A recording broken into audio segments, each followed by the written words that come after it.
Here's Johnny. You're gonna need a big approach. So serious. Roll out. I am Iron Man. This is a tasty burger. Welcome to the In Session Film Podcast. Welcome to Chasing the Gold. I'm In Session Film Awards Editor Shadan Larkey. This is the big episode of the season, my final Oscar predictions podcast. So for the big episode, I had to bring on one of my very, very, very favorite people in the whole world, not just the Oscar space, Mark Johnson. Welcome, Mark. I'm so excited to have you here.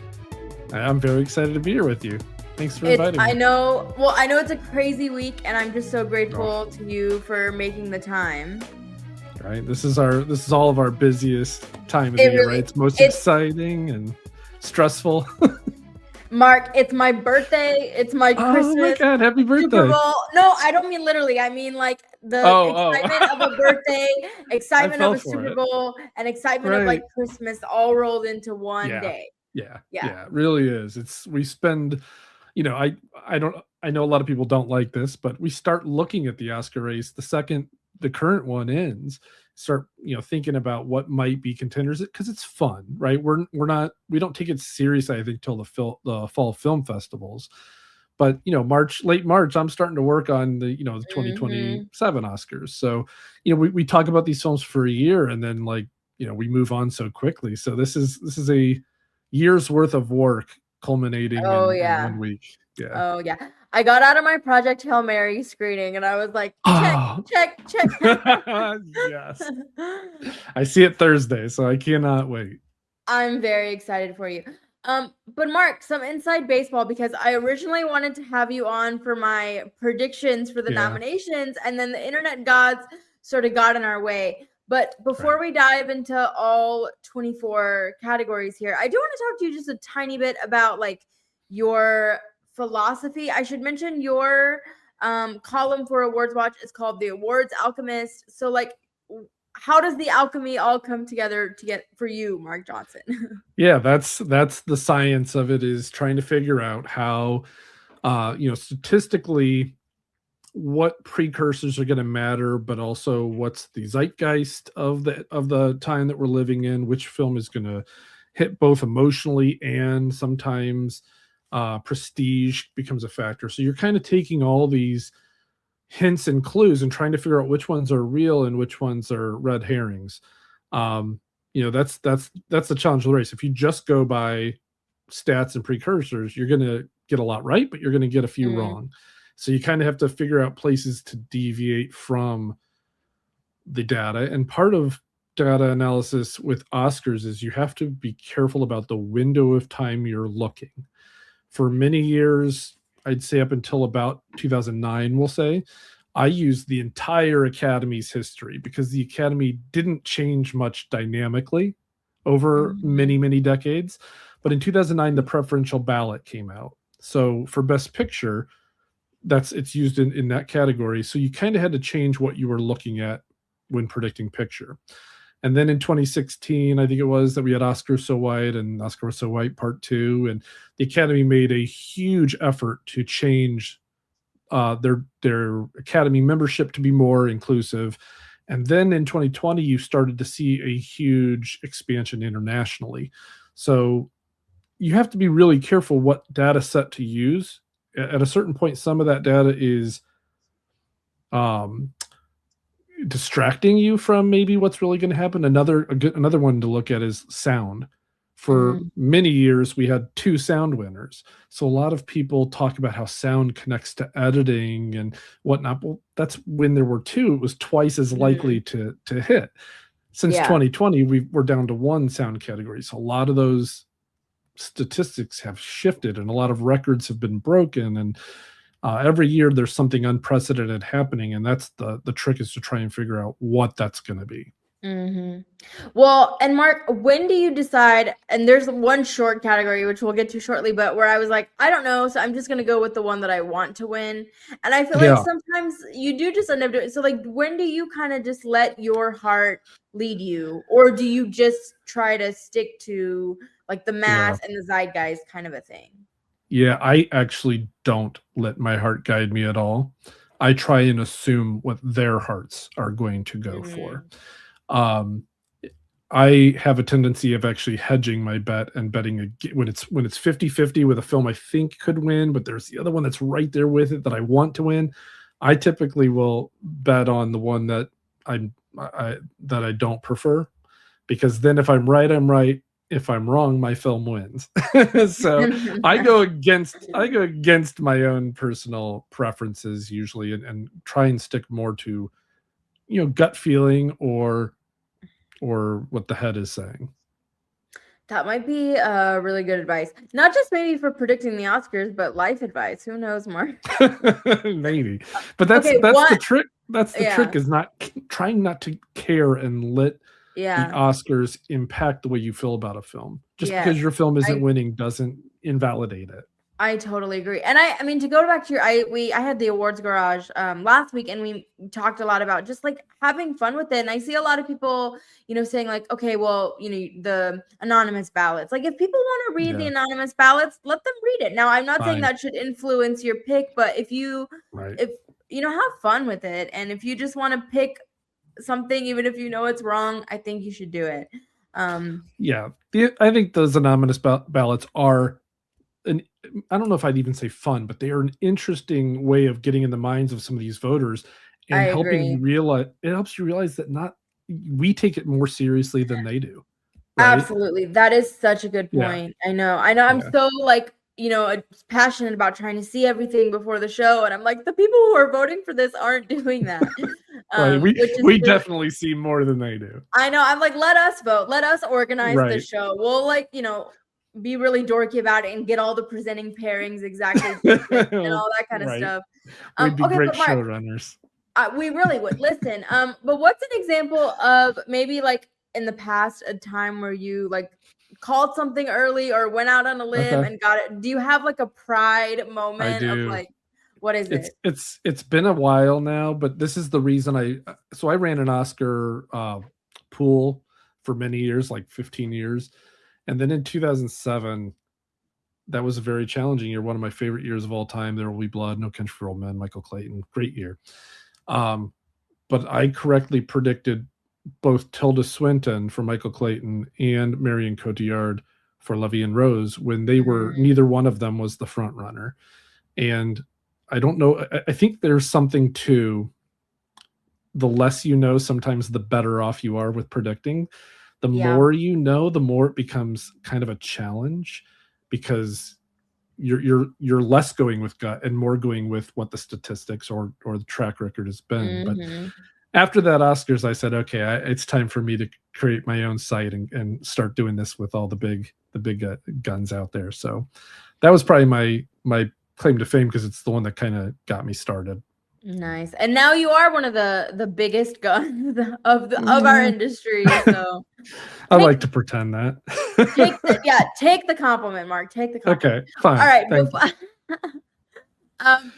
So before we get started, how are you feeling about this year in general? Because we really are in an unprecedented year. A lot of the stats I feel like aren't lining up necessarily. A lot of the categories are much more up in the air than they usually are. I will say for me, I feel pretty confident, not in that I think I'm going to get everything right, but I feel like I've done all I can do and it is what it is. So unless you make a really good argument, I'm not sure I'm going to move off it. You know what I mean? Like I've made my peace, I should say. It's not necessarily confidence. It's just I'm at peace with my decisions at this point. Right. That's kind of where I'm getting. I'm down to maybe 3 or 4 that I may change last minute. I'm on the fence about. But yeah, in a year like this where you have a movie that broke the all-time record, and not by 1 but by 2, and to think that film isn't the front runner is very suspicious to me. It's very nerve-wracking to bet against it. Not giving anything away, because I may be betting for picking sinners. But that's the consensus right now, is One Battle After Another is the favorite. Now, keep in mind, One Battle also got 13 nominations. So it's not like it's, coming in with 6 or 7 nominations and is supposed to upset a 16 nominated film. They were both very well beloved. And I think that's what this race looks like. I think it's going to be very close in a lot of categories. Where I maybe don't have Sinners winning, it's my number 2. Where I don't Right. have one battle winning, it's my number 2. Yeah. So, I expect to be wrong in a couple spots, to be honest, this year. It's one of those years. And Best Picture is our last category. It's the Big Yeah. Kahuna. But Yeah. I did see an interesting tweet that I want to bring up right before I got on with you, which somebody was saying, and I forgot who it was. I'm so sorry. But they made the point that you can argue that because the last time that the PGA winner didn't win Best Picture was 1917 winning PGA, and then Parasite ended up winning. And they made the point that you can argue that that Sinners has that same sort of zeitgeisty thing of Parasite does, but you can't argue that One Battle After Another is sort of the 1917 because One Battle After Another has been in like an unprecedented run with pretty much every guild that's not SAG. So that's you use the word that I'm using in so I've published my part 1 of my final predictions. Part 2 is coming in the next day or two. But the word that I'm using to help explain this season is unprecedented. And the reason for that is I keep hearing people talk about, like what you just said, a lot of folks are trying to compare this year to 2019, 2016 when La La Land and Moonlight went at it. I've seen comparisons to 2000, the Traffic Gladiator year. And the thing, whenever that argument comes up, somebody always comes up with a reason why it's not like that. And they're right. But what all 3 of those years and other years when there's been an upset, the thing that they have in common is that they're unprecedented. When La La Land lost to Moonlight, it was unprecedented. And you could say, well, they didn't have SAG, they didn't have ACE. Well, they did have 14 nominations. They tied the record. The other 2 films that did that, All About Eve and Titanic, won double-digit Oscars, including Best Picture. So it was unprecedented to think that a film with 14 nominations was going to lose. And it was similar with 1917, which took DGA, PGA, and a bunch of stuff. Parasite won SAG, but it was kind of like, okay, well, it got SAG. So that's when you look at these things when there's been an upset or a surprise, the common bond they all have is it's something that is unprecedented. So if Sinners is to win, it's unprecedented for a film, One Battle, that won BAFTA, PGA, DGA, all the things. But at the same time, if Sinners loses and One Battle wins, Sinners won SAG, WGA, and ACE. That's never lost. Yeah. So that's the commonality is it's unprecedented is when there's an upset, that's typically the case. And one thing, Mark, that we haven't talked about heading into now, we're getting into the shorts categories, is this is the first year that Academy members actually have to watch things before they vote. So one thing that did sort of come across in those anonymous ballots is a lot of people just abstained from a lot of categories because they didn't watch them. And so it kind of reminds me of, like political voting, where when you have sort of these, I don't know, like a primary or something, and you sort of have the most passionate voters come forward to vote. And I wonder if we might see that in a lot of these below the line races of a lot of people just abstaining and those people that are really passionate about a certain film coming through for it. How do you feel about that and how that might impact what we see in some of these races? I think that makes a lot of sense. What you said there, passion is a huge player in these, and that's, especially on a preferential ballot, passion is like the biggest key. What are people going to be all in about? And if they're not number 1, it's number 2 or 3 on their list, right? Where when Sinners and when One Battle isn't number 1, where does it fall on the voter who, let's say, votes for Begonia, or the voter who votes for Sentimental Value? Where do they rank those films? Because as those other films drop off, it gets redistributed. So passion plays a huge part in this. And you're right, there were quite a few that I saw that abstained in spots where they didn't watch them all. I did see a couple where people admitted I didn't see them all, but I voted anyway. So the Academy tries, right? It's not their fault that the voters aren't as dedicated as you and I. And one other point, I think the New York Times pundit brought this up, which because people are now required, and I'm using air quotes, to watch all the films, it is possible that they're waiting longer into the voter window to vote, which means that could benefit something like Sinners because their surge sort of hit at SAG closer to the end of the voting window.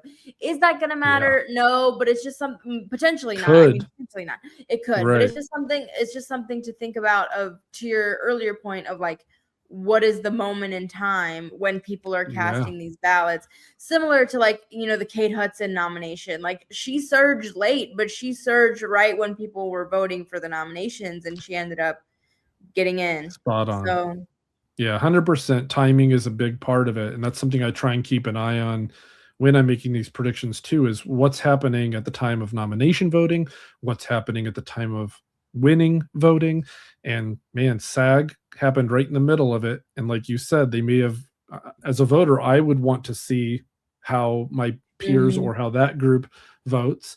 I don't know that it would influence me, but I would want to see it first. And I think that extended period, that's kind of my theory, is with this extended period, I think that only helped Sinners, because we've known all along one battle after another has been the front runner almost since like September, October, right? If that's been the front runner a lot of times can lose steam. Some people get tired of seeing the same film win, especially when it's like a 1A 1B situation. And that reaction at SAG, does it mean something or not? We're going to find out. Yeah. Well, before we get to there, we have lots of below the line categories, including 3 shorts categories, which are the trickiest categories. I will say, Mark, the shorts are so hit or miss for me, because I think last year I got like 2 out of 3. The year before I got 1 out of 3. Maybe one year I'll get them all right. I don't think it's going to be this year. I did that one time in like 20 years of predicting. I've gotten 3 for 3 once, and last year I was 0 for 3. So close your ears when I tell you my predictions here, because I clearly don't know what I'm talking about. I think as long as I get brutal. I'm trying to aim for 3. As long as I get 1, I feel like at least I did some. So for best documentary short subject, I'm going with All the Empty Rooms. It is on Netflix. Netflix has a great track record in the shorts categories. It is about the aftermath of school shootings and trying to represent that story in a different way. It's about journalism. I was deeply moved by it. I think, it's been in the zeitgeist. So I'm predicting that as my winner. Mark, do you have any? Yeah, I'm going the same way. I think this is the one short category that I think feels easiest to predict. That being said, there is no such thing as an easy short category. I really loved Arm Only with a Camera, The Life and Death of Brent Renaud. I thought that was the best of the 5, but The Devil is Busy has a lot of fans too. So while All the Empty Rooms feels like the most likely, you never know. Yeah. And we should mention The Devil is Busy is directed by Geeta Gandaber, who also she co-directed The Devil is Busy, but she directed The Perfect Neighbor. So she's a double nominee. So that could play into it potentially. And then also Children No More Were and Are Gone. I thought was really beautiful about Israel and Palestine. So that could be a player. But I think All the Empty Rooms is gonna pull through. Next up, we have Best Animated Short Film. I feel like I'm going against the grain here and not predicting what everyone else is predicting, but I'm going with Butterfly. I thought the animation was just really beautiful, sort of like a hand-drawn, more classic animation, I guess. The story is about a Jewish swimmer who wasn't able to participate in the Olympics, so it's sort of really personal and timely, and I just thought it was really beautifully done. Mark, who are you going with? Yeah, I went Butterfly as well. It is beautifully done, and the subject matter really strikes me as something I think the Academy would go for. My personal favorite was The Girl Who Cried Pearls, which I've been predicting for a while now, but in the last week and a half or so, I've started to lean more toward Butterfly. And again, the subject matter I think is something I can see them voting for. I also think Retirement Plan could be a strong contender here. It was so brief. I think it was 7 minutes long, and Domhnall Gleeson, I think, is the narrator, and it's something a lot of us that are getting older can relate to. So I could see that as well. So tricky category, but I agree with you, Butterfly. I think the subject matter of Butterfly just gives it the edge here for me. I have Yeah. Retirement Plan as my number 2 for all the reasons that you've mentioned. Retirement Plan is also through the New Yorker, which has a really good track record on the shorts, so that it has that going for it. It obviously has the star power. Now, I have seen a lot of people predicted The Girl Who Cried Pearls. I don't know if it's just my personal, I just didn't like that short very much. Like, I could admire, I mean, it looks really cool, but in terms of the story, I was like, I don't know, a little bored. So I don't know if my personal bias is working against me here, but I just think Butterfly, there's something, even Retirement Plan, they're more like universal. And my personal favorite, I must say, is Forever Green. I thought that made me cry. It's so I love Forever so... Green. Yeah. So I highly recommend everyone watch that one. It's so good. That's the thing about the shorts is I mentioned I don't go with my heart when predicting, but if there's anywhere where you would go with your heart, it makes sense to do it in the shorts because there is no strong precursor for those. There's no real alchemy for predicting these. It is a roll of the dice, kind of a lucky thing. I don't know anybody that consistently goes 2 for 3 or 3 for 3. So, this would be a place to where if you wanted to go with your favorite, this is where I would do it. Well, Mark, thank you for saying that, because for best live action short film, I'm going with A Friend of Dorothy, which I don't think is the consensus pick, but I'm going with it because it is my favorite of the shorts. It does have Stephen Fry and Miriam Margolyes behind it. So there's some star power there. It's about, a young LGBTQ teen who sort of develops this friendship with an elderly woman. It's very sweet. It reminded me of my grandmother. I think everyone has a grandma that it might, and everyone has sort of this, I think the idea of this creative spirit who finds somebody who helps him foster that is something that we can all relate to. So I'm going with A Friend of Dorothy. And I realize it may not be the smart choice. And I will say I was talking to our mutual friend and your colleague, Joey Moser, about this. Oh, and yeah. So he knows about the shorts. He is truly the short That's his king. thing. And we were in more ways than one. In more ways than one. But we were talking about sort of two people exchanging saliva, which is there's a lot of sort of support for that. Is that the consensus? I feel like it is maybe because there, I know Julianne Moore is behind that one pretty heavily. And there's a lot of sort of support for that one. And that one is also a New Yorker short, which, as I mentioned, they do pretty well. But my argument against two people exchanging saliva is that I think it's kind of pretentious and it's kind of hard to get into. And it's also about this sort of authoritarian society, which I'm like, maybe people don't want to vote for that right now. It's not as accessible as something like A Friend of Dorothy. So I might be wrong, but I'm just gonna go with my favorite on this one because I might as well, and I have a good reason for my pick. Yeah, I think that all of what you just said makes sense. I also went with my personal favorite, which was Two People Exchanging Saliva. One, which you're right. It is a very serious and black and white and French feeling film, but there's something about it that I don't know why I loved it so much. I would love to see a feature length version of it. On our Awards Watch podcast last night, Sophia Seminello said it reminded her of something that Yorgos Lanthimos would have made, and I thought that might be why I liked it, because it does have that like very odd vibe to it, where you're not allowed to kissing is forbidden, and they exchange slapping as currency. It's like just very, very out there. I thought The Singers would be the consensus favorite, but you think it's Two People Exchanging Saliva? I think, well, The Singers is also, that was like Joey and I were talking about, like there's basically 3 options, I think, in either. Because The Singers has like that director is really popular within the short branch. That's also on Netflix, like super accessible. And so anytime you have sort of a name that I think those voters know and love, like they could easily win. So I don't know. But again, I think honestly, Mark, with the shorts categories in particular, I think it's actually easier to predict them if you haven't seen them. because I think just go by the title. Well, yeah, because during the nominations phase, like I had all the screeners and I just didn't watch them, and then I ended up doing a really good job, like predicting who was going to be nominated. And now that I've seen them all, I feel like my personal sort of like, because for me the singers like wasn't a favorite, so then I'm like, is that influencing me? I'm not really sure. And like I do think there's something about two people, like because you mentioned the Yorgos Lanthimos, like. That's not always the most accessible. I don't know. No, now it's not. It's not. You're right. You've given me a lot to think about here. But also, and then Lee Knight, the director of A Friend of Dorothy, like he's also just been everywhere and like is a very endearing. Like he's been on the campaign trail pretty hard.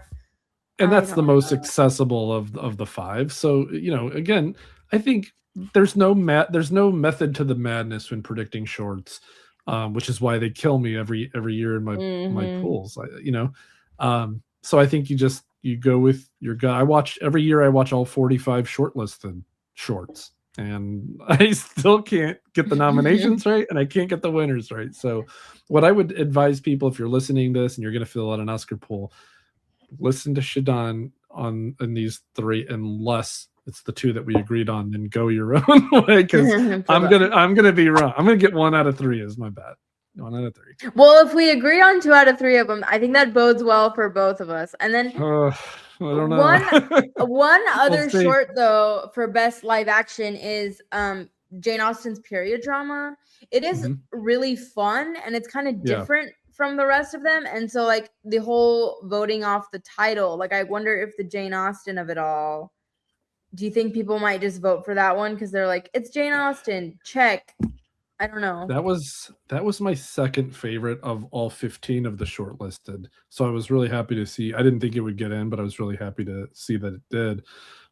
If they are looking for something lighter and funnier, those are like two extremes between that and two people exchanging saliva. Yeah. Right. So I definitely could see it winning. And I can't remember the name of the film last year that won live action, but it was about AI. The Oh yeah, I'm Not a Robot. Yeah, I think that's what it kind of reminded me of, is that light-hearted, fun, silly kind of approach. But it's also very creative and well acted, I thought. So, yeah, I think, again, any of these can win, and I won't be surprised. And any of them can win. Let's go to best sound. Since I spent I don't know, 2 minutes disparaging your favorite short film, I'll let you go first this time. No, listen, it's okay because I don't really love any of the shorts. They drive me insane. So no, you're not. And you're right though. It is. I absolutely can see it being a pretentious film, which is why it's weird that I liked it, because I really have a hard time with films that feel pretentious. So anyway, the one for sound is one of my favorite films of the year. I know I'm maybe not in the majority of film critics that think that way, but F1. Do you want to list the nominees, or just go straight with what we're predicting? Sorry. I don't know. That's a good question. I guess we can, just for for a completionist Let's sake. list them. Right. Let's list them. It's quick. So I don't have these in alphabetical order. I apologize, but they are in order of likelihood to win. So that's how I'll read when I read them. So I have F1 the movie winning sound. It took CAS, AMP's, BAFTA, Critics' Choice. The only thing it lost precursor-wise was the sound editors, MPSE, which lost to Sinners and Frankenstein, who are my number 2 and 3 in the category. And then One Battle After Another and Seurat round out the 5 nominees. What'd you go with? I'm also going with F1. Feel pretty good about it. I have Sinners in my number 2, just because I feel like they like their music-esque films. And I have Seurat as my number 3, just because I feel like if they were passionate about enough for it to get that nomination, it could be a possibility. But I really think it's going to be F1 for all the reasons that you mentioned. And I should just say real quick that if you guys don't follow Mark on social media, you should. But you do something really interesting, which is like you do a countdown of all your favorite films of the year leading up to the Oscars. So and you haven't disappointed me so far. Like I feel like everything you've picked, I'm like, okay. That's my way of letting go of the year. Honestly, it's my cathartic process where I every year, and I've done this for like 20 some. I think since I got on Twitter, I do 20 days to Oscars and just each day count down my top 20 of the year, and it's just a way of remembering each film before moving on. I know that sounds cheesy, but it's a healing process. That's beautiful, Mark. I mean, we were talking before. I'm also like kind of a very sentimental person, so I love stuff like that. I think it's a lot of fun, and also because you remind me of films that I like missed, because I'm like, oh, I never actually got a chance to see that. So, like the Ballad. Did you see the Ballad of Wallace Island? I love the Ballad of Wallace Island. Yes. That BAFTA I know. It's on Peacock. Please watch it. That BAFTA nomination for Carey Mulligan made my heart so happy. Yes. That's great. All right. So for best makeup and hairstyling, I will also I guess should I do 5-1 because I have them ranked? Yeah. Okay. So we have 5-1. Okay. The Smashing Machine, Kokomo, The Ugly Stepsister, Sinners, and my predicted winner, which is Frankenstein. We're on the same page there. Frankenstein seems to have just dominated the season when it comes to this category and a couple others I think we're going to talk about next. Yeah, which is interesting because I feel like, I mean, in terms of like, I think Frankenstein is going to be the big tech film. Like it's going to win more techs than, well, I don't know. We'll see. But it's going to win quite a few prizes, but nothing that's sort of a top, quote unquote, top tier category, which is interesting. Yeah. Which, it's a Guillermo del Toro film, and they are beautiful. They almost always have terrific costumes and production design, and most of the times also great makeup. So, these tech categories seem to fit right in for what he does. Yeah, and I will say they've done such a great job of getting the craftspeople out there, and Guillermo does a really good job of highlighting their work and like talking about how much they're part of the process as well, which is really cool. And I think all artisans should have that level of support. With that said, Mark, what does best costume design look like for you? Okay, costume design. I'll do the same thing you did and go 5-1. I have Avatar, Fire and Ash, Marty Supreme, Hamnet, Sinners is in my number 2 spot, and Frankenstein once again. I have winning. It took the Costume Designers Guild, BAFTA, Critics' Choice, a ton of Critics Contest prizes. So it's really hard to bet against it when the consensus is overwhelmingly in its favor. I have the same order as you, but I do want to say I think there's a few categories as we move through these where if we see a surprise, it'll kind of tell us where the night is going to go. And if Ruthie Carter wins a 3rd Oscar for Sinners, then that's just going to set us on a crazy. Yeah, for sure. Then just like throw it all out the window. Unless you predicted Sinners, and you're just gonna have the best night of your life. But we'll see. Which is a good prediction if you're gonna go. I mentioned earlier there are places where you're gonna have to go against the grain if you want to stand out in your Oscar pool, and that would be a good choice because it is legendary Oscar winner Ruth E. Carter, and the costumes are great in Sinners. So. And it's gonna win. Sinners is gonna win with 16 nominations. It's gonna win somewhere once or twice at least where we don't maybe expect it to. So that's the hard part is figuring out where that is. I agree. And if there is a costume designer that has the cachet of like a 3-time, it's definitely Ruthie Carter. So all right, for production design, we have One Battle After Another, Marty Supreme, Hamnet, Sinners, and my predicted winner, which is Frankenstein. I have the exact same order, and I'm going to give you a fun little stat here. Yes, please. We both have Frankenstein winning makeup, costume design, and production design. If it does that, only 4 other films in Academy history have taken that trifecta: Amadeus, Lord of the Rings, Return of the King, Mad Max Fury Road, and Poor Things. So it would become the 5th film to win that trio, and it looks like it's in really good shape to do that. That is, oh my gosh! I wrote all of. I think I've seen all of those films, but that could be a fun like film festival if everyone's planning like a very niche film festival. The craft trifecta. Yeah, the craft trifecta. That's also something we should curate, Mark. That should be our Right. That's our film festival, the Craft Trifecta Film yeah. Festival. And Mark, you know what? That's where the money lies. It's not in, right, doing anything with Movie our stars. actual. Who needs movie stars? Yeah. Just crafts, which we love. Yeah, just something for the film nerds. So best original song. This category, I think, well, okay. I'm just gonna I have a lot weirdly some things to say about this category. So we have Sweet Dreams of Joy from Vera Verdi, which is, I think, the only nominated film that I haven't seen, just because I don't know how to find it. It is what it is. Me neither. I've given up. And then Train Dreams from Train Dreams.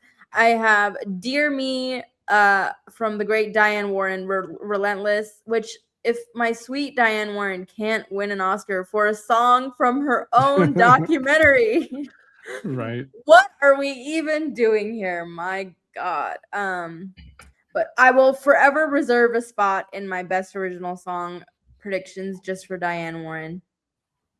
And then I Lied to You from Sinners, which would be my personal pick, and Golden from K-Pop Demon Hunters. Yeah, I have the same exact 5. And I agree with exactly what you said about Diane Warren. This is her 9th Oscar nomination in a row. I think it's her 17th overall, and she's yet to win. She's going to have to wait another year, because this is definitely down to either Golden or I Lied to You. And I love I Lied to You. I love it so much, that and the score for Sinners, because my youngest son fell in love with that movie when we went and saw it in the theater. So much so that he learned how to play guitar. And he can now play really good. Wow. He's 15, and he's a pretty good guitar player. So the fact that movie kind of inspired him has made me love it even more. But I think Golden feels undeniable. It's won so many awards. It won Grammys. It's such a popular film this year. As much as I'd love to see Sinners upset here, if it's going to upset places, I just don't see it happening. Yeah, I mean, this is another one of those categories, like we said sort of earlier on in the show, that if Sinners were to pull through, that'd be really telling. But I agree with you. And then, I mean, another thing working in Golden's favor is just that it's been everywhere. I mean, even if you haven't, it's like all over the radio. It's really like you can't escape it. So that seems. And you know what? I'm just so happy for those women involved, because I just keep thinking back to their Globe speech and how they're talking about, they had these dreams of being a K-pop star, and now it's taken them all the way to the Oscars. So that's really cool. Wow. Yeah, it is cool. See, I can be sappy too, Mark. It's not just fine. All right. For best original score, what's your lineup look like? Oh, it's a tough category, I think, even though there's kind of a clear front runner.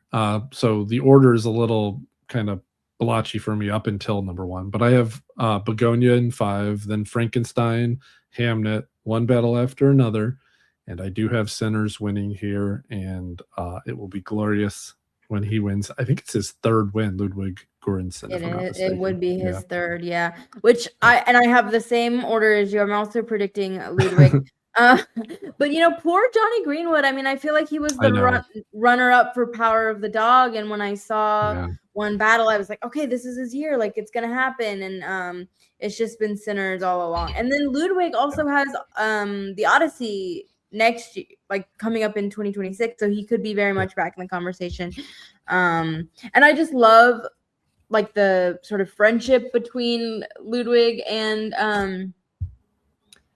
oh my God, I'm blanking on what's Ryan Coogler. Ryan Coogler. Oh my God, I was like, it's our but no, I drew a blank too. And they were college roommates. I keep telling my college roommate. Oh no! Yeah, I was like, when are you gonna? That's awesome. Yeah, they go back a long way, God. And wow. Yeah. So. Yeah. Listen, people, it's Oscar week. We're going to forget names occasionally that are very obvious. We're both tired. The names that we've been saying all season. Yeah, I have my coffee, like keeping me company here. I got my tea. Yeah. Trying to stay awake. All right. So for best visual effects, I think this order, I don't agree with my own order. I have Jurassic World Rebirth, Sinners, The Lost Bus, F1 the movie, and Avatar: Fire and Ash. I'm pretty close to you. I just flipped Lost, Bus, and Sinners. I put Sinners third, but Avatar: Fire and Ash. This is one of the easiest predictions of the night. I wouldn't overthink this if you're filling out a sheet. It's not only a sweeper. The previous two films both won visual effects, and come on, look at the movie. You don't even need to see the movie to know that's a visual effects achievement. So. And I actually like the VFX for the third one more than the second one. And most of the teams that won for the second one, they're back. But I thought the way that they did the actual like fire looked really good. And I interviewed the VFX guys and they were telling me about like having like little insects on the ground and like all the weird little ways that they fill out that world is just so cool. So good for that. I agree. All right, take me through. I lost my place here. Our next category. Cinematography, I believe, is next. Yes. Right. Okay. Drum roll. So cinematography, my personal favorite category on Oscar night. I don't know why, but every year this is my favorite, and I do think we have 3 contenders that could win. So that makes this one of the harder categories. A lot of times there's either like visual effects where there's a no-brainer, or we're down to 2 that could be this or that. The cinematography, I do feel we have a front runner, but I do also feel that there's 2 that very well could upset on Oscar night. My countdown from 5 to 1 is Marty Supreme, Frankenstein. My favorite of the year, Train Dreams, which I think is the most beautifully shot film of the year. Then you have the history-making Autumn Durald Arkapaw. If she were to win for Sinners, she would be the first female to win in this category. But after winning ASC, BSC, and BAFTA, One Battle After Another is my pick to win. I have the same exact order as you. I fully agree. Train Dreams would be my winner here. Honestly, I could make an argument for Train Dreams like winning Best Picture. That's how much I love it. I love Train Dreams. Like it's like one of my very favorite movies. And up until like last week, I had Sinners winning cinematography, and then last week the awards garage pointed out to me that Michael Bauman, is that how you say it? He won the British the BSC, the British Society of Cinematographers, and that guild in particular has a really strong Oscars track record. So once I saw that, I was like, I think it's going to be One Battle, and then you had ASC on top of that, and there's a BAFTA, and there's a strong correlation between picture and cinematography. So I'm going with One Battle. For editing, I have Sentimental Value, Marty Supreme, F1 the movie, Sinners, and One Battle After Another as my winner. You are really good at this because we have the exact same order again, 5 to 1. So I'm gonna say you're really good because I agree with you. But yeah, One Battle After Another. This felt to me most of the season like F1 would win. I thought it had a big time making of an editing winner, along with, like I mentioned, there's a sound editing correlation, and we both picked it to win sound. But since Oscar went down to one sound category, that film editing sound correlation is not very strong anymore. Mm-hmm. And I think that trend continues this year. And I agree with you about One Battle After Another being the winner. And I will say, I think One Battle, the editing in particular, just really stood out to me because that's a 3.5-hour movie, but it doesn't drag anywhere. It's really well paced. But again, I mean, in terms of like what to look for on Sunday, March 15th, when we're all watching the Oscars, like if Sinners sneaks through in like cinematography, and if it potentially wins editing, which it's definitely still a possibility, like that's definitely going to be again one of those early markers of upsets. If everything really goes towards Sinners. Yeah, it definitely could signal something for the night, and especially for those who have Paul Thomas Anderson winning director. If you have it winning both editor and director, that combination has happened 38 times in Oscar history. And out of those 38 to win editing and director, all but 6 also won picture. Right? So it is a very it is a very good indication you're winning if you take editing and director. All right, for best casting, which is the new category this year. And I just have to say right off the bat, I think they did such a great job with these nominees. I've said it 1,000 times. I just think it's so cool that the secret agent is in here. I really feel like it means they're paying attention.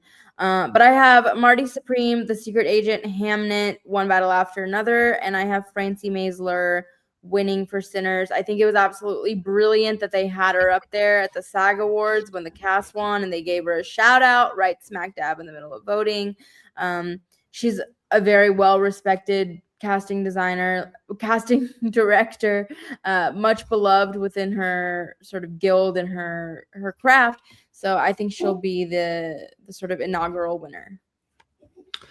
Yeah, this is exciting. It's our first new category since I think 2000 when animated came out. I think that was Since when it animation. did. So, and then we only have to wait 1 year before the next new one comes out, because I think in 2 years we have Stunts is added to the list. But yeah, you're right. They did a great job with the selection process. I think it's important to remember that when it comes to nominations, the branch nominates the nominees.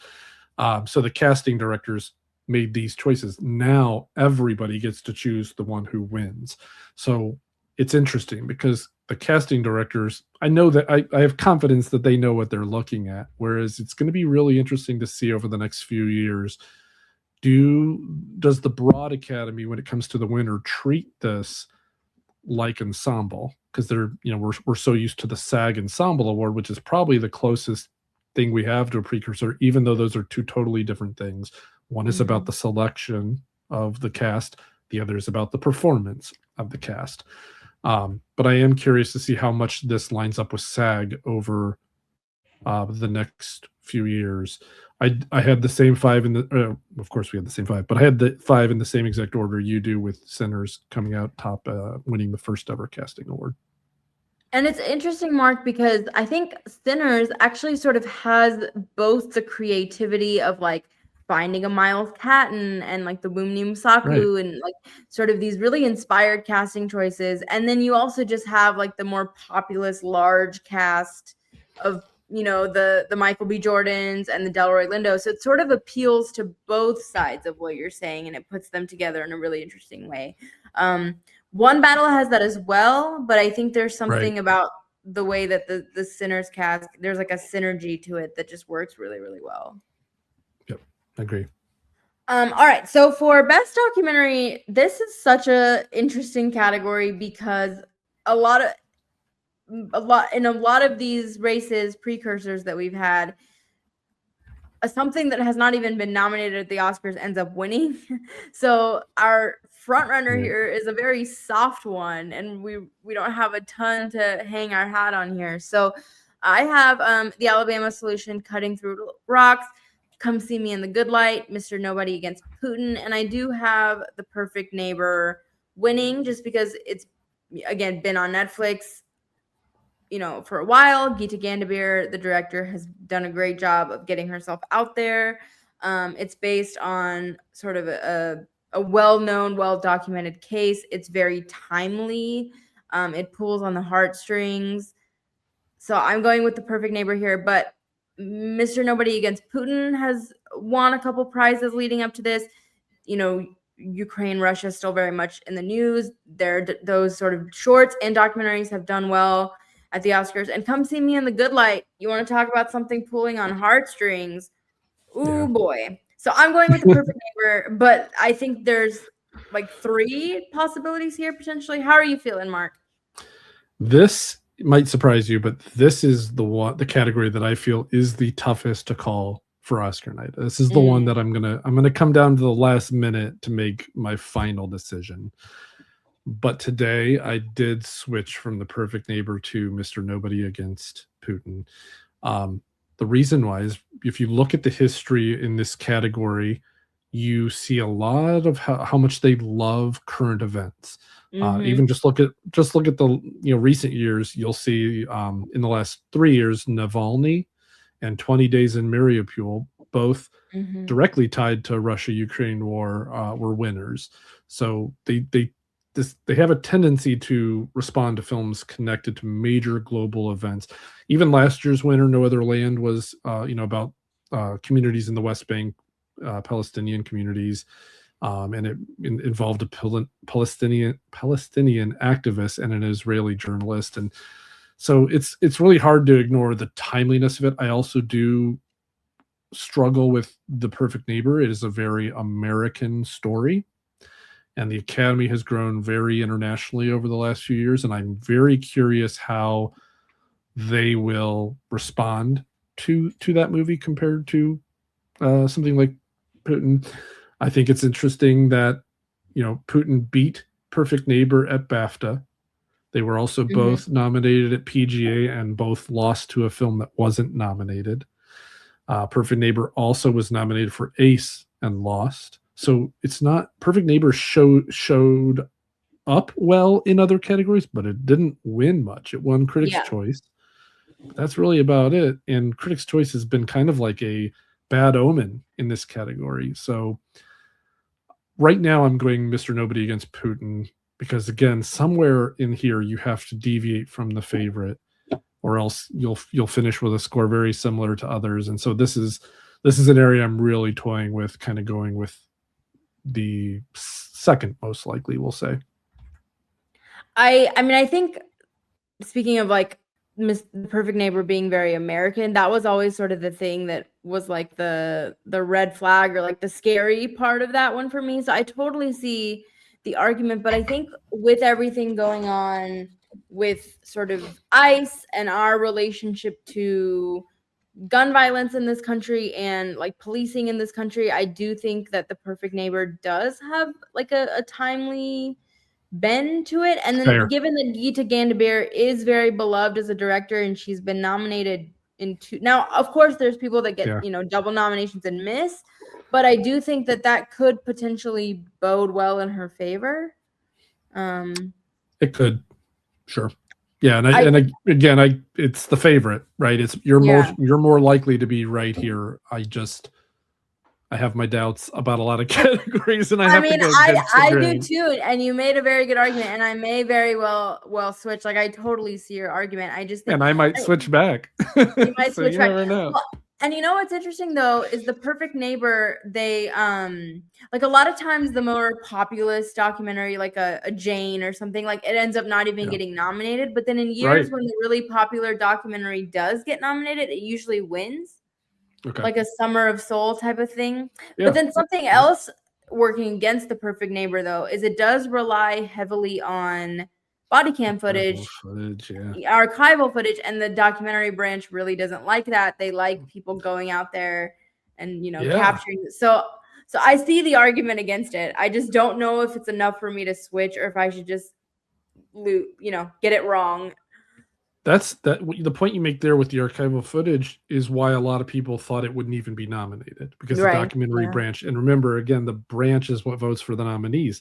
So the same people that I've spoken to that kind of weren't sure about it getting nominated now feel very confident about it winning, because if it could get past that hurdle, if they could get past the documentary branch, now that it's open to everybody, that's clearly the most seen film of these five. It's on Netflix. It was very popular on that streaming service. And again, that's the argument that makes me kind of lean back toward Perfect Neighbor, is they've seen this. I don't know how many of the other ones they've seen. Yeah. And that's the thing is, sometimes if you have enough passion to get past the hurdle of getting the nomination, that's really all you need to win. And just in terms of like relatability, this story of a mother who's like fighting for her kids, I think is just something that the larger Academy could respond to. And like even international audiences, like it is very American, but it's not. You know what I mean? Yeah, I hear you. Just like the Come See Me in the Good Light. Like anyone has been touched by cancer and death and all those things. So right. Next up is Best International Feature. I'm kind of tempted to change my pick, but I'm hoping we both agree so that I don't have to. Who are you predicting for Best International Feature? Okay, from 5 to 1, I have The Voice of Henry Job, Surratt, It Was Just an Accident. And then I have The Secret Agent. And winning, I have Sentimental Value. And the reason kind of behind that, again, I think this is a very close race between these two films. When you're looking at this, you kind of have to sometimes split hairs to figure out which way to go. And where I landed was I looked at The Secret Agent's nominations, which are picture, actor, and casting, which is very good trio. But Sentimental Value is nominated for picture, director, actress, twice in supporting actress, supporting actor, original screenplay, and film editing. So considering the nominations, it's made it really hard to bet against Sentimental Value. What'd you have? I also have that exact same order. In recent days, I've seen a lot of people switch to The Secret Agent, and I see the argument for it, but I kind of went back to that same thing of like, I can't really bet against a film that's been nominated in director, editing, screenplay, and has all of their cast nominated. Like, right? Yeah, The Secret Agent could pull through, but then it's like, if I go with The Secret Agent and it loses, then I'll be like, the answer was right in front of your face. And so I don't know. Right. And look at it this way. Sometimes the easiest answer is the right answer. Right, exactly. And look at it this way too. When you're doing your best picture ranking, they're both up for best picture. Where would you put them? And I have Sentimental Value fourth, right? I think it's the fourth most likely film to win picture. I think I have The Secret Agent eighth. So if you look at it that way, it feels like, well, how can you not have it beat the one if you feel that it would beat seven, the 6 out of the other 9 nominees? Right. I thought about that too. I thought about if we were in the era of 5 Best Picture nominees, I still think Sentimental Value would have gotten in. And so I agree. Yeah. Yeah. Yep. So speaking of another, I think this one maybe second to visual effects, the easiest category of the night. Mark, what does Best Animated Film look like for you? Animated film nominees are Little Amelie or The Character of Rain. My personal favorite of the year, Arco. Me too. Oh, I loved Arco. Mm-hmm. Wait, did you? So is Arco not what you thought it? Well, no, I also really liked Little Amelie, but then you said Arco, and I was like, maybe I liked Arco more. Sorry. When I saw Arco at TIFF, I thought it might win. I was like, it's gonna do. No one's gonna vote for K-pop Demon Hunters once they see Arco, and I was wrong. But it's fine. Yeah, we're wrong. But Arco is my personal favorite. Elio, which is the only one of the 5 I actually didn't get around to seeing. I just had no desire to. I don't know why. Zootopia 2, and then K-pop Demon Hunters. It just feels like there's no second place here. It's K-pop by a mile. Mm-hmm. I agree. Elio is fine. It's like not the worst Pixar. But yeah, I think K-pop Demon Hunters about as safe as you can get on Oscar night. If there's one category that you'll get right, it's probably that one. For Best Adapted Screenplay. And also, I just have to say, I hope that they don't turn, I think they will, but I hope they don't turn K-pop Demon Hunters into a whole thing. Like, I like the idea of it. Just let's have a standalone film once in a while, but. Oh, like a sequel you're talking about? I feel like they're going to do like a whole bunch of other, because it's made so much money and the toys and anyway. For Best Adapted Screenplay, also, Mark, Best Adapted Screenplay, this category, the one that I want to win, is definitely going to lose. So. Yeah. But we'll get there. Okay, so we have Frankenstein, Begonia, Train Dreams, Hamnet, and my predicted winner, One Battle After Another. I was, for a very long time, holding out hope that Hamnet could potentially win here because I love Maggie O'Farrell. She's one of my favorite authors in the whole world. So I would have liked to see the wealth spread a little bit more and maybe Hamnet pick up something here, but I think PTA is gonna take this one. Yeah, it's hard to argue. I think both screenplays feel pretty obvious at this point, and if I'm the Academy, I'd probably put those 2 very early in the night to kind of set up the showdown, which we'll talk about in a second with original. My personal preference, I do love Hamnet, and that's probably my second favorite, but Train Dreams, I love the screenplay for Train Dreams. I'm reading the little novella right now. It's just so beautiful. But yeah, One Battle After Another, here just seems very simple. WGA, BAFTA, Globes, Critics' Choice, and the USC Scripter. It's got everything it needs, and it's the Best Picture frontrunner. So Yeah. hard to bet against. And it's also, I was gonna say Train Dreams is also it's such an interesting adaptation of the novella. Really well done. And also I'm in the minority here, but I really did love Begonia. I thought that was such a good screenplay. Like the sort of conversations and the themes and stuff. Like I just loved it. I'm a Begonia fan. Me too. I loved it. All right, so for best original screenplay, I have Blue Moon, Marty Supreme, It Was Just an Accident, Sentimental Value, and then Ryan Coogler. Rest assured, he will come away with at least one Oscar because I think best original screenplay is pretty locked. Yeah, agree. It's Sinners versus One Battle, and winning the two screenplays, I think, again, really sets up the night. So it would make sense to do those early. And Sinners just fits in with the history of that category, sort of these creative, a Get Out, A Promising Young Woman, Juno, like these sort of off the beaten path. Like it is the most original screenplay of the year. Yeah, hard to argue. So a deserved winner. All right, Mark, this is, I think, the hardest category to predict. So I'm going to give it to you. Best supporting actress. The heading of the a lot season. of people, I'm hearing that.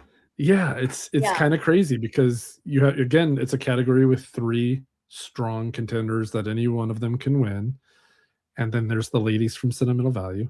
But any one of the other three, go ahead. Let's build up the suspense just a little bit here, Mark. Because talk me through like your journey this season. Like, have you always had sort of somebody in mind? Has it shifted for you? Have you changed recently? It did shift. I did have Amy Madigan for most of the year for Weapons. It was just such an iconic performance, and I have loved her since Field of Dreams, one of my favorite films of my youth. And I had her up until Tiana Taylor won the Globe, I think it was, and that I switched over to Taylor because I thought, okay, well, One Battle, if it's winning picture, is going to have to win an acting Oscar, and it didn't look at the time like Leonardo was a strong contender because you had Timmy and a couple others that I think you could have argued ahead of him at the time. In supporting actor, I really didn't buy the Benicio del Toro early frontrunner status because his role is just very small, and he's charming as always. I love Benicio, but I didn't really see him as a winner, and I didn't really think Sean Penn could win his third. I thought that was a little far-fetched.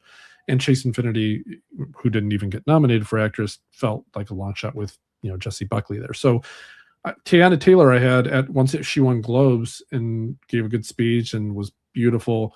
I moved her to the number one spot for a while, thinking that would be One Battle After Another's win. But then BAFTA split and went to Wound Me, and then SAG went to Amy, and it just became such a divided race. Again, I agree with you. This is my number 2 or 3, maybe number 3. Either way, it's one of the very hardest categories on the night, again, because there are 3 strong contenders here.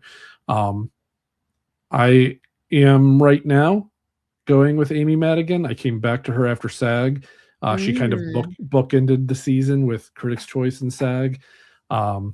It is a very uphill battle for her to win because she is Weapons' only nomination. It doesn't happen very often that somebody would win an acting Oscar as their film's only nominee. I think the last one was Penelope Cruz for Vicky Cristina Barcelona back in 2008.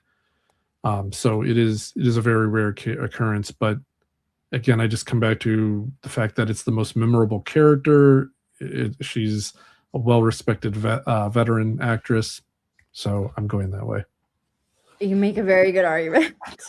She is my number 2. I'm going with Fumi Musaku. Okay. I have said all along that BAFTA was going to be my guiding light, and when Fumi won BAFTA, kind of like the Tilda Swinton year. I think BAFTA is a pretty good acting precursor, and I think in years when don't really know what's going to happen. BAFTA usually ends up getting it right. I mean, we saw this, with Mikey Madison. We saw this with Olivia Colman. Like they tend to be a pretty good bellwether in sort of these divided years. I think Sinners is a very beloved film, and so it just makes sense that there's going to be an acting prize or prizes to go along with that. Unfortunately, the Academy tends to award women of color in supporting actress rather than lead, which is a shame, and I don't like it, but they seem to like doing that. They like to award suffering mothers. They like these performances a lot. Fair. And I think if you look at the heart of Sinners, it is the relationship between Woomney and the one Michael B. Jordan twin. That's whichever one it was, Smokestack. I don't know. Yeah, but that is sort of the heart and the soul of the film, is that relationship. So it makes sense that she. I just think I don't know. I'm not confident about it, but I think for those reasons, and I will say, like, for me, whenever I'm sort of really lost and confused, I tend to just go with the stronger film, and Sinners is the stronger film. And last year with Demi Moore, I sort of bought into the like narrative, and I thought, oh well, right. The Substance is such a strong movie, and it's gotten all these nominations, so it makes sense that Demi could win, and it'll have the makeup win, and they tie together. And so, like, now I'm looking at Amy Madigan, and yes, she's a very well-respected actress. That character is iconic, but she's the only nominee for her movie. And if there were other nominees like that in her category, I would feel better about predicting her. Like, if Sinners had even one other Oscar nomination, if it was screenplay, if it was casting, if it was makeup, then I would be more on board with that. But she's the only thing from that movie that's carried through. Now, there's been passion for her that's carried her through the entire season, so that has to mean something. Like, I get it. I just think Woomney's in a stronger position. I don't know. I don't disagree with you, and that's what makes this so hard. Is Amy is all by herself, and on top of it, she's up against the two supporting actresses from the two front-running films. Mm-hmm. So the smart money would be to go with either the BAFTA winner or Tiana Taylor, who she only won Globe, but she's also the only one of these nominees that was nominated for Critics' Choice, Globe, BAFTA, and SAG. Yeah. She hit all the precursors. So no matter what you do, you can make an argument for any of those three and sound compelling. So this is one of those that you just go with your gut. And again, I'm reserving documentary, supporting actress, and another category we've yet to talk about. I might be changing those by my deadline to turn in my predictions. So they're very hard. And the tricky thing with Best Supporting Actress is, like, if Woomney wins, then we'll be like, okay, well, she won BAFTA, she was in this super strong movie, like, all these things were lined up for her, right? And then if Amy Madigan wins, we'll be like, well, she's a legend, there's been so much passion for her, the characters, like all the things that you mentioned, like there's such hindsight. Exactly, and it's like right for both of them. There's such a clear argument for both. That it's like either way, I feel like that's another one of those categories where it's like, if I'm wrong, I at least have a really good valid reason why I picked the person that I picked, and so I just have to be okay with the fact that I was wrong. Yeah, a lot of these categories, hindsight is going to look at us and be like, why did I not see that? And the point is, you have to remember you did see that, right? We just named a good reason why all three of those can win. You have to pick one. Your odds are going to be 1 in 3 that you're right. So if you're wrong, okay, shrug that off. It's not something that you should have seen coming, because you did see it coming, even if you didn't call it. I agree. And I just have to say, if I was voting in this category, I'd vote for Inga Ipsalater Lilius. I love that performance. And I thought, Mark, your reaction's basically like, oh, okay. No, I love her. I was fortunate enough to sit with that table at the Critics' Choice Awards and kind of talk to them a little bit. So I'm all Was she nice to you? I would say she was very nice. I could tell she was very uncomfortable. I don't think that was her scene. And I think she was just waiting for it to be over. But That's she was very fair. nice. She was very nice. I just think I can imagine it's awkward. like super overwhelming if you're like, you Yeah. know, not even American, and then now you're Right. thrown into this like award circuit. It must be, a lot. Yeah. But when I saw Sentimental Value, I had Inga and Stellan in my number one spot for so long, and Yeah. that's not what I have anymore. Which Yeah. brings us to supporting actor. What does your ranking look like? How are you feeling, Mark? I will say there's one acting category, which I'll just say actress, which feels really easy. As far as the other three are pretty hard, but of the other three, to me, this is starting to become the easiest of those three. I have Benicio del Toro 5, Elordi 6, Skarsgård 3. I have Delroy Lindo 2, and then I have Sean Penn winning his third Oscar for One Battle After Another after taking home SAG and BAFTA. And, you know, for most of the season, like I said earlier, I did not see Sean Penn winning his third. I'm old. I grew up in an era where it took a lot to get a second Oscar. Yeah. But we've seen so many actors recently get their second, if not third. Yeah. Most notably Frances McDormand. I thought there's no way she's winning for Nomadland because she's already won 2. There's no way they're going to give her 3. That's historic. And then they did. So I have to come around and say, if McDormand can do it, absolutely Sean Penn can. He's a legend in his craft, and he's been around a very long time. So can he win 3? Absolutely. If that's it doesn't seem that that's a thing anymore for the Academy as far as limiting and spreading the love to people maybe like Delroy or Stellan, veterans who haven't won.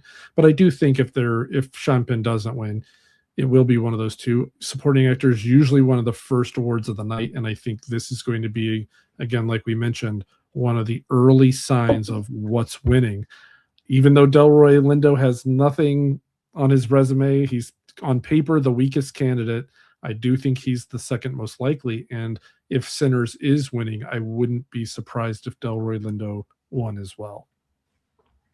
Yeah, I think you said that perfectly. I was also hesitant to predict Sean Penn for all those reasons that you mentioned. I thought, like, is this going to be the role that's going to win him a third? Are they going to give him a third? And also, just like, to me, I personally found Benicio del Toro more compelling. I felt like the Sean Penn villain role, it just didn't. I don't know. I wasn't as captivated by it as other people. But speaking of like roles that the Oscars like, this is very much like the supporting villain, the Christoph Waltz, Javier Bardem. Like, this is like right. Oscar catnip. But when Sean Penn won BAFTA, and I saw, this was his first BAFTA win, I was like, okay, so they just want to give Sean Penn a BAFTA so that they can say, so at that point I was like, I'm not gonna do it. I'm not gonna. And then when he won SAG, I was like, okay. It's just I have to give myself over to it. So I feel very much the same as you. I'm predicting Sean Penn begrudgingly, and I actually have Stellan in my number 2, but I'm gonna put Delroy because to my argument about if you're passionate enough to get that nomination without any precursor, I think that puts you in a really safe position. And I see a lot of people making the Delroy argument and being quickly dismissed. And I do think Sean Penn is in a very good position, but I can see the Delroy argument, and I don't think it's that outlandish. Yeah, it's crazy though to think about if he was to win, he would be since SAG began, only one supporting actor has won without winning at least one of SAG, BAFTA, Globes, or Critics' Choice, and that's James Coburn back in 1998 for Affliction. So it is a very uphill battle for him. And here's the other thing. Coburn was at least nominated at SAG, whereas Lindo hasn't. So we're talking historic. And the SAG, between the BAFTA controversy and the SAG momentum, those two things happening right around voting time, I would look at and say, if he were to win, that really made a dramatic late season shift in voter sentiment. And I mean, again, he was the one who gave the SAG speech. They've done several FYC events just for him. I mean, I think there's just so much goodwill for him. And there was like so much when he got snubbed for Da 5 Bloods. Like, I don't know. I think if you want to make the argument that Amy Madigan has like the veteran love, I think you could make the same argument for Delroy, and Delroy's in a much stronger movie. So, like I said, not outlandish, even though I do think Sean Penn is going to end up taking it. So as you mentioned, Mark, Best Actress, I think the only acting award that we can feel pretty good about, I think it's Jessie Buckley.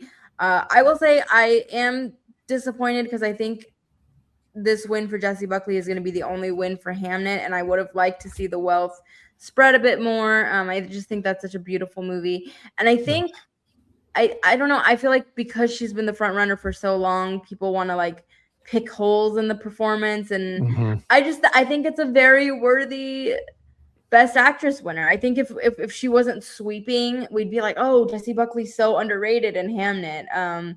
And I think she's just incredible. I think it's the kind of performance that's gonna stand the test of time. Now, I love Rose Byrne. I think she's phenomenal. I would have loved to see Amanda Seyfried in here for The Testament of Anne Lee. But Jessie Buckley, she's really phenomenal, and honestly kind of weirdly like overdue for an Oscar because she's just been giving so many good performances for so long. Yeah, she's terrific. To me, male, female, lead, supporting, doesn't matter. This is the performance of the year. We knew it out of Telluride as soon as we saw it, and she's been the front runner since then and never ever left the top of most people's predictions. And she is a very worthy winner, and I think this will age very well if she's to win. I agree with you. It's really sad that Hamnet is likely only winning here. One of my favorite movies of the year as well, and just a beautiful, beautiful movie. So very excited for her. Very excited for her. But that brings us to Best Actor. I think maybe the other category that you're reserving the right to change at any moment. You got it. Yeah. But how are you feeling today on Tuesday, March 10th, as this is being recorded, Mark? So this, I said earlier a couple times where it's hard when there's a category where there's 3 contenders that you could see winning, right? Most of the time there's a Buckley or it's between 2. Sometimes it's 3, and those are the toughest. Well, in this one, I think any of the 5 could win, and I would not be overly surprised. There is a case I think you could make for just about any of them. But again, I think when I look at this, it's hard not to go with the recent momentum of SAG and the swelling love that has happened recently for Sinners. I do think it needs to win somewhere else above the line other than screenplay, and I think this is probably the most likely spot, and I think winning SAG really gave him the front runner status in a race where there's not much separation between 1 and 5. So who would you have as your number 2? I have Chalamet still at number 2, but honestly, I just watched One Battle again last night. I think I'm going to change that because the Chalamet has fallen since he's been campaigning. It's just gotten kind of rough. And Leo, again, this is a showdown maybe of the 2 front runners with Sinner and One Battle. I think Marty probably walks away with 0. So, after watching Leo last night, he is who I would vote for in this category. I've always been a huge Leo fan, so it's kind of probably a little biased. I haven't been rooting for him all season. I was more rooting for Timothy Chalamet. I thought he was terrific in Marty Supreme. But man, all 5 of these are really tremendous. And again, I could see Wagner Moura winning for The Secret Agent. I would also not even count out Ethan Hawke, who is beloved and showed up everywhere he needed to with SAG, BAFTA, Globe, CCA. So it could go really anywhere. Which way do you see it going? I mean, this category, Mark, has taken me on a journey, let me tell you, because we've seen in recent years, especially the Best Picture winner has won not just an acting Oscar, but a lead acting Oscar, I think for the past 7 years. So when I saw One Battle, I was like, okay, this is Leonardo's second Oscar. It's everything that he does really well. It's the comedy, it's the drama. There's so many iconic moments. He would be my personal pick. I think he's incredible. I really love the performance. I keep seeing people just being like, oh, he's just doing the Leonardo thing. I don't think so. I think there's a lot going on in this performance. I think it's really well calibrated. I love it. So I hung on to Leo for a really long time. And then Timmy, I was like, okay, I think I just have to do it. I think I have to predict Timothy Chalamet. And then with Michael B. Jordan at SAG, I was like, it just seems like the momentum is going in Michael B. Jordan. He is who I'm predicting. I think I'm just going to stick with it and be prepared to be wrong. For all the reasons that you meant. Now, I do want to ask you, though, with the Timothy Chalamet, do you think that the momentum falling is like an online thing, or do you feel like there's actually something happening where the momentum is slipping away? I'd like to believe that. I think when he lost BAFTA, I think for most of the season we thought he would be a sweeper. At least I should say I thought he was going to be a sweeper alongside Buckley. So when he lost BAFTA, it was a little surprising, especially losing to somebody who's not nominated for Oscar. And unfortunately, that's what part of what makes us, aside from you can see any of these 5 winning, we don't have BAFTA. You mentioned how strong a precursor it is with supporting actress or any of the acting categories. So to not have that precursor here really makes this even more challenging and has to put more weight onto SAG, which Michael B. Jordan won. So I do think it's a little bit of both. I think a lot of things we see are internet driven, but I also know Academy members are online. They see the stuff and I do think they are very easily influenced. I think that has been proven by the last 15 years since, a lot of film Twitter, I think has shaped the race more than maybe film critics do nowadays. So I think that's part of it, but I think it's also backed up by the fact that he lost BAFTA and SAG. And so I think it's both online and what's happening.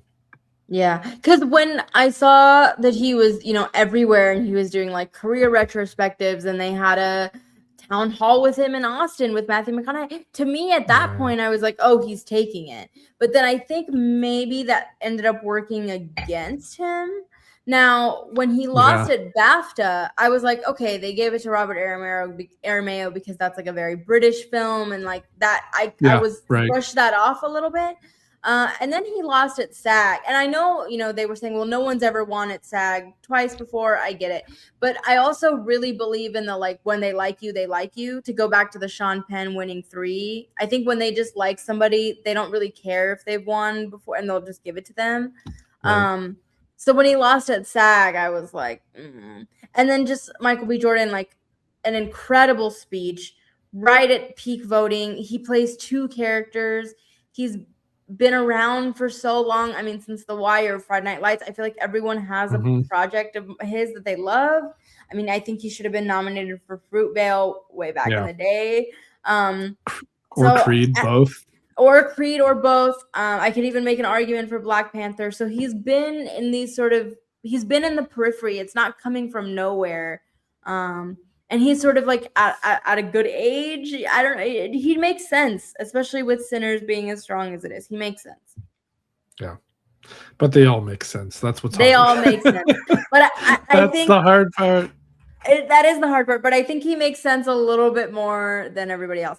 But like, I can totally see Timmy just winning. I could totally. I mean, I think the popularity of Leo can't be understated. I will say the Wagner more like.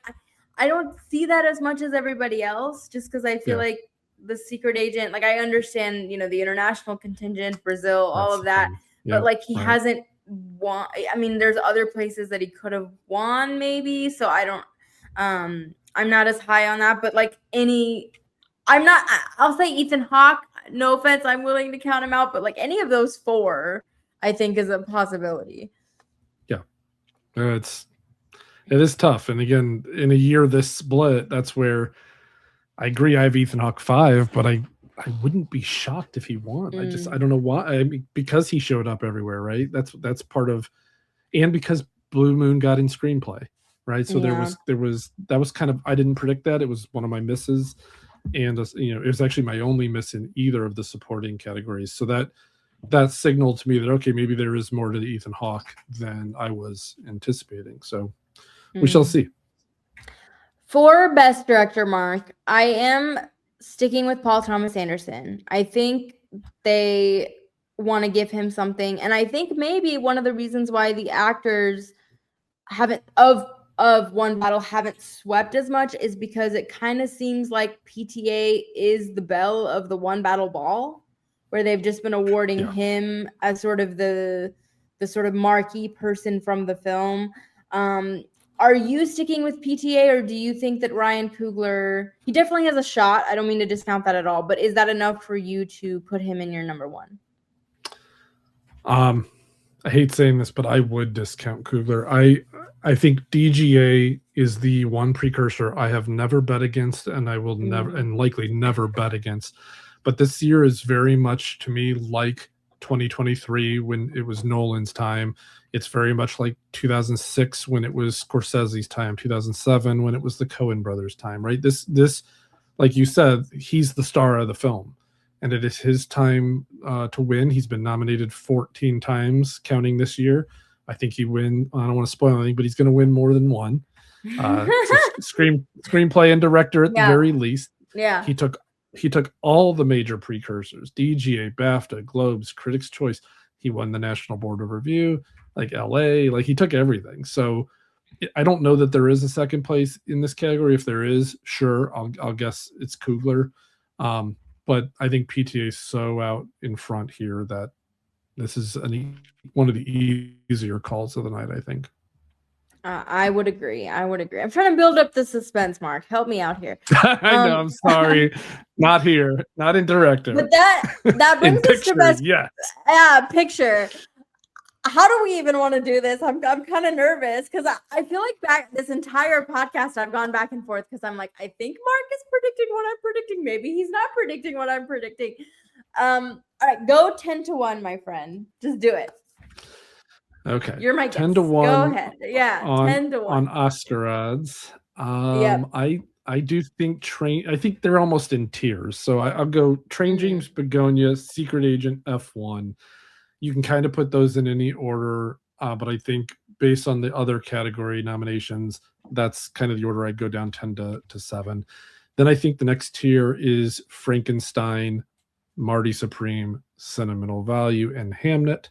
All films that, again, would be really hard to pick between those 6. Which one is missing if we were back in the era of 5? And then you have the Sinners One Battle, Sinners One Battle After Another Battle. And it's going to be historic, whichever one loses, right? The package that they both come with has never lost.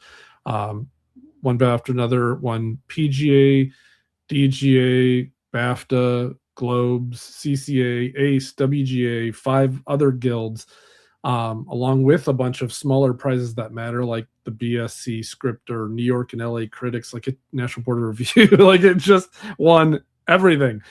But it didn't win everything, right? Sinners won SAG. It also won ACE and WGA along with One Battle, and that package is never lost. You also have Sinners with 16 nominations, shattering the previous record of 14.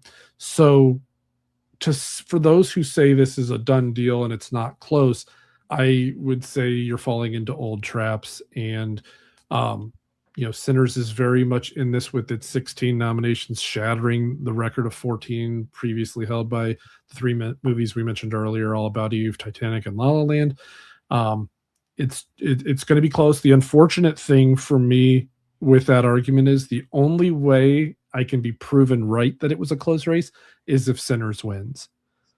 Because if One Battle After Another wins, there's no proof whether it was close or not. So I'm going to say I'm rooting for a Sinners upset here, but I can't bet against PG and DJ, so I went with One Battle After Another. How about you? What's your 10? How do you see the 10? I'll give you my 10. I totally agree with you. I think they're in tiers. I think I would say 1, 2, 3 is like One Battle, Sinners, and Hamnet. But One Battle and Sinners are sort of in the class of their own.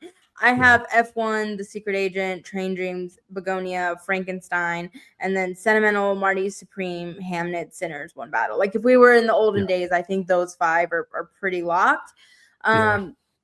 The thing with Sinners is like I'm predicting it for actor, supporting actress, casting, score, I think that's all, but that's like speaking of a package, like it's hard to be like, I'm predicting it for all these things, screenplay, and then I'm not going to predict it in picture. Like that doesn't track. I understand, but One Battle, it's just too big to fail in quotation marks.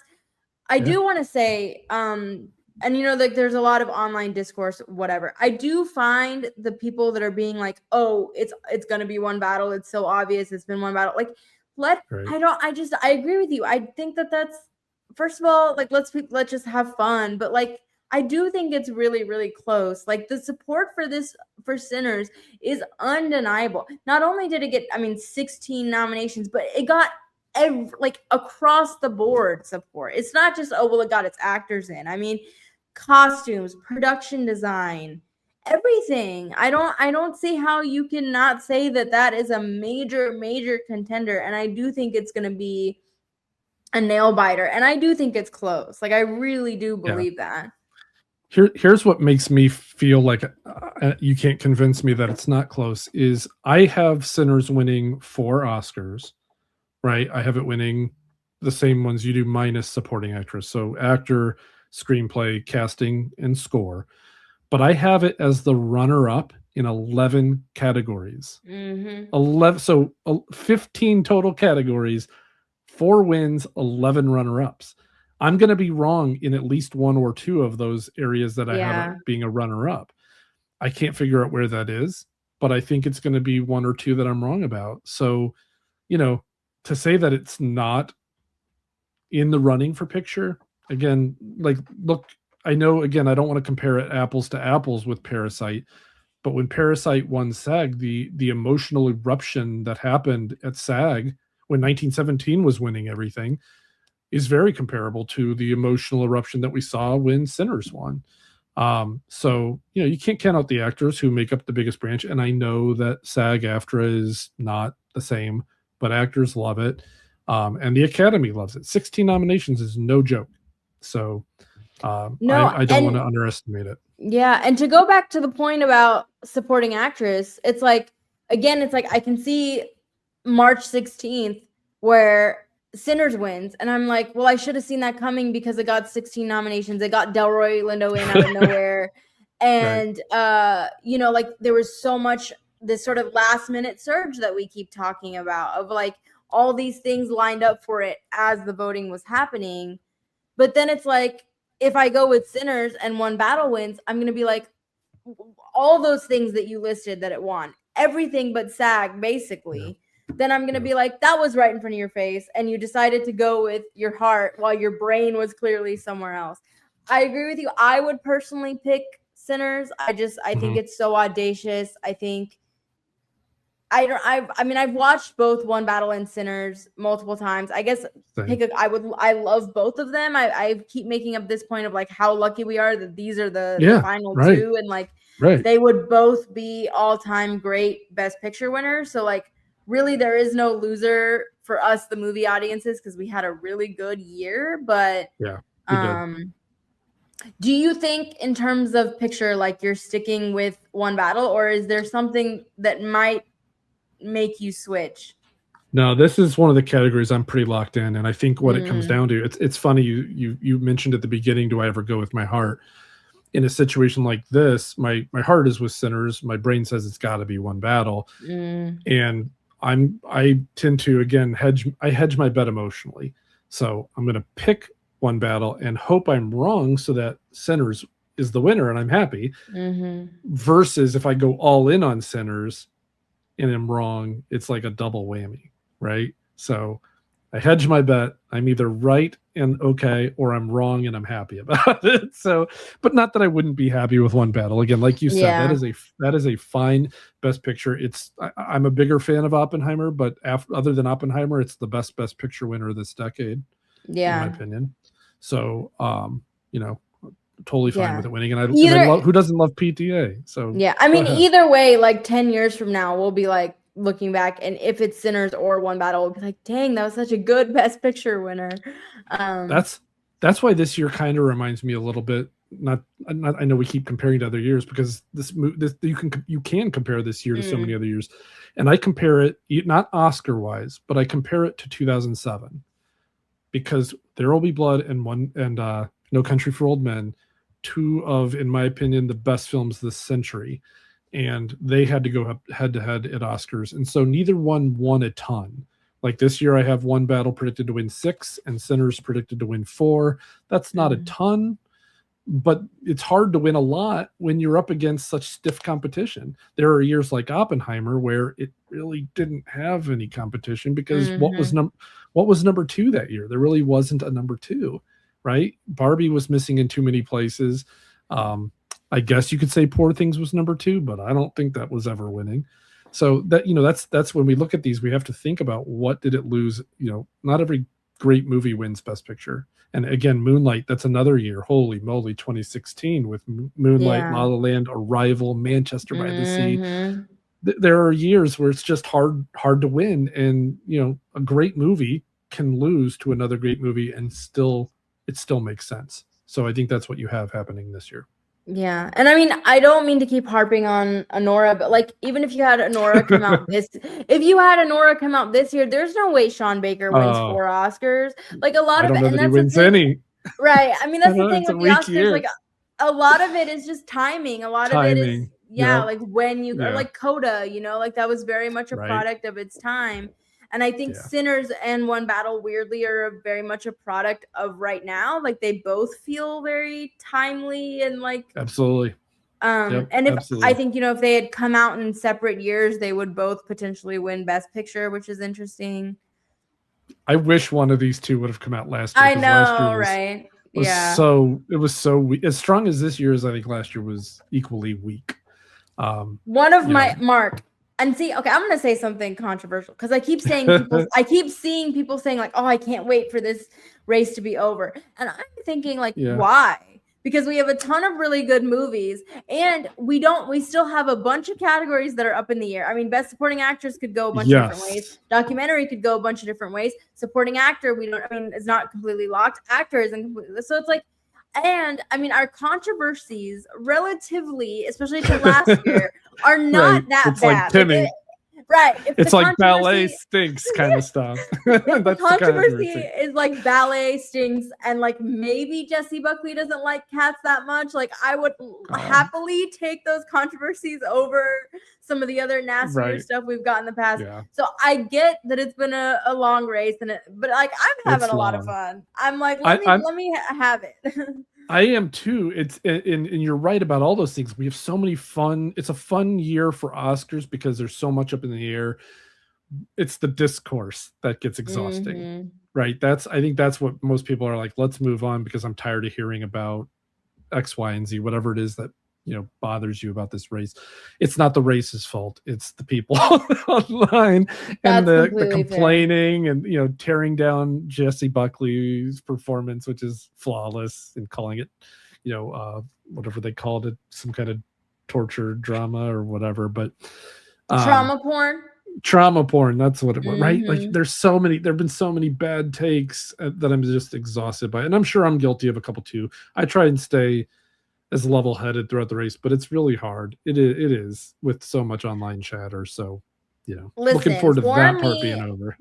For me personally, I would be fine with One Battle, Sinners, Hamnet, Sentimental Value, and Train Dreams winning Best Picture. When was the last time that I would be able to tell you that I'm good with 5 of these films? Normally, I'm like, I can barely find 5 of these films that I even like. So fair. Fair. It's been a really year. Really good year. if you can block out the noise, it's been a very fun year. Yes.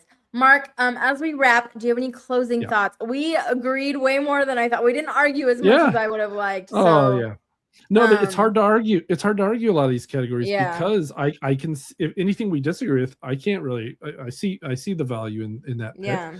So not much to argue about this year, or I'm not super strong confident in a lot of races. Like if you would have bet against Avatar for visual effects or K-pop for animated, I might have we might have fought a little bit. Yeah, you might have just left. You were like, I gotta go. No, I would say my parting thing would be, and I think I maybe mentioned this earlier, I can't tell because everything's blurring together this week, but the message I keep trying to get out to people is it's okay if your movie doesn't win, right? Don't let the Oscars matter it's fun and it matters to me, but like at the same time, my movie almost never wins. So if your movie is Sinners and it doesn't win, or it's something else that's not even up for picture, that doesn't invalidate your selection. Like Black Bag was one of my favorite movies of the year, and it didn't come anywhere close to awards season. And that's okay. I still love it. It's still one of my favorite movies of the year. And, don't feel like you have to change your pick or feel bad about like you were wrong. Like it's your choice. It's your preference. Absolutely. Yeah, and it's an imperfect thing. There's a lot that we wish we could change about it, but we can still have fun with it. And for me, I mean, I mentioned this last week, like awards has always been sort of my fun escape. I've just met so many incredible people through this space. It's some of my very favorite memories. I'm in Austin right now for South by Southwest. So I get to watch it with some of my best friends that live in Austin. So I'm just going to have a lot of fun on Sunday. Hosted by Conan O'Brien. If I should have mentioned, the Oscars, guys, if you're listening to this and don't know, the Oscars are on Sunday, March 15th. And my final predictions will be on In Session Film, on Gold Derby. Where else? Yeah, I saw you're on Gold Derby. That's awesome. Congratulations. I've joined the big leagues. There it is. You're in the majors now. I've graduated. Mark, can I tell you something funny? I was watching the opening ceremony of the Winter Olympics, and they had Shaun White. He was doing like all the country, the Parade of Nations, I think it's called. And every single country that came by, he was like, I've skied there. I went there. and like one of these other, I forgot what country it was, but it came by and he was like, I took my mom there. And so awesome. I feel like that's me with Gold Derby now, where every time somebody mentions Gold Derby, I'm like, I'm a Gold Derby expert now. I'm like, I'm never going to miss my opportunity to bring it up. It is same. Yeah. So it's definitely an honor. For sure. It is an honor. It's my new like drinking game, I think, for chasing the gold. Like, does Shadan mention her mom, and does Shadan mention Gold Derby? Either one. It's just bound to happen. Yeah. The two pillars of my life is like support from my mom and being a Gold Derby expert is big. Terrific. Well, good luck with your predictions. Thank you. You too. Mark, where can people find you? Plug away. As I've mentioned, one of the very best follows there is. Tell the people where they can find you. The place I'm at the most, I'd say, is Twitter still. My handle there is at Mark Likes Movies. I'm also on Instagram a little bit, and that one's Mark_likes_movies, I think. I write for Awards Watch. I'm the Awards Alchemist there, where I do my Oscar analysis year long. I'm sure I'll have next year's Best Picture nominees here sometime by the end of the month or early April. I know it's too soon, but it's fun, so relax. And I did get 6 out of 10 correct last March. Wow. This year. Wait, Mark, really quick, please. What 4 did you predict that didn't get in? I don't remember the 4 I predicted that didn't get in, but I can tell you the 4 I didn't predict that did get in. Okay, well, yeah, what were they? I did not have. Okay, so I had One Battle, I had Sinners, I had Hamnet, I had Sentimental Value, I had Begonia, and I had Frankenstein. So that means I didn't have Train Dreams, F1, Secret Agent, and Marty Supreme. You picked Sinners that early? Yes, right? That's so. Or maybe it was Marty Supreme I got in Sinners and Miss. I'd have to look, but I know it's 6 out of 10 because it's 2 years in a row. It's 2 years in a row that I got 6 out of 10 in March. So it's fun for those who poo-poo that thought of doing it too early. It's just for fun. Relax. We're just having fun with it. And some of us are pretty good at it. That's all. So yeah, you can follow me. Awards Watch, and then the other side I write for is The Contending, which I'll be on their podcast this evening as well. So lots of places. Well, like I said, I know you have a lot going on this week. Thank you so much for making time for me. It's a pleasure. I'm at Shadan Larkey everywhere.